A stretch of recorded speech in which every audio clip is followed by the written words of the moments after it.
കൂരിരുൾ താഴ്വരയതിലുമെന്റെ പാതയിൽ ദീപമായി വന്നുവല്ലോ. കൂരിരുൾ താഴ്വരയതിലുമെന്റെ പാതയിൽ ദീപമായി വന്നുവല്ലോ. നന്ദി നന്ദി എൻ ദൈവമേ, നന്ദി എൻ യേശുവരാ. നന്ദി നന്ദി എൻ ദൈവമേ, നന്ദി എൻ യേശുവരാ.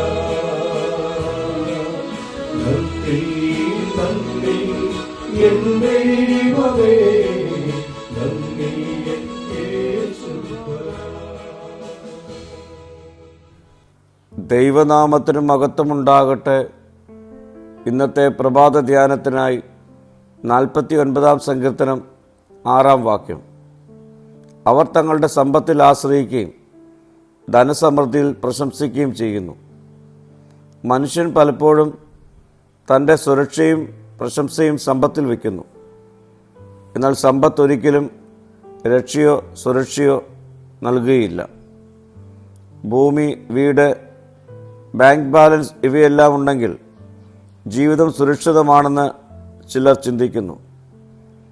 എന്നാൽ സമ്പത്ത് ഒരിക്കലും ആത്മാവിനെ രക്ഷിക്കുകയില്ല.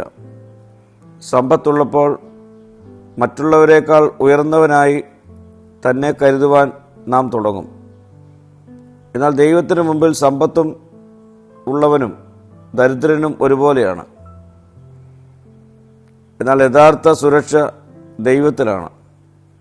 സമ്പത്ത് ഒരു ദിവസം നമ്മെ വിട്ടുപോകാം, അല്ലെങ്കിൽ നാം സമ്പത്തിനെ വിട്ടുപോകും. മരണസമയത്ത് ബാങ്ക് ബാലൻസോ സ്വത്തോ ഒന്നും നമ്മോടൊപ്പം വരികയില്ല. അതുകൊണ്ടാണ് യോബ് പറയുന്നത്, നഗ്നനായി ഞാൻ എൻ്റെ അമ്മയുടെ ഗർഭത്തിൽ നിന്ന് പുറപ്പെട്ടു വന്നു, നഗ്നനായി തന്നെ മടങ്ങിപ്പോകും. യഹോവ തന്നു, യഹോവ എടുത്തു, യഹോവയുടെ നാമം വാഴ്ത്തപ്പെടുമാറാകട്ടെ. പ്രിയ സ്നേഹിതരെ, നമ്മുടെ വിശ്വാസവും ആശ്രയവും ദൈവത്തിലായിരിക്കണം. സമ്പത്തിലോ സ്ഥാനമാനങ്ങളിലോ ആശ്രയിക്കുകയും പ്രശംസിക്കുകയും ചെയ്യരുത്. ദൈവത്തെ തന്നെ ആശ്രയിച്ചാൽ അവൻ നമ്മുടെ ജീവിതത്തെ ഉറപ്പും സമാധാനമുള്ളതാക്കി തീർക്കും. പ്രാർത്ഥിക്കാം. കർത്താവേ, മാറിപ്പോകുന്നവയിൽ ആശ്രയിക്കാതെ നിരന്തരം നിന്നിൽ തന്നെ ആശ്രയിക്കാനുള്ള കൃപ എനിക്ക് നൽകണമേ. മഹത്വം നീ എടുക്കണം. യേശുവിൻ്റെ നാമത്തിൽ തന്നെ. ആമീൻ.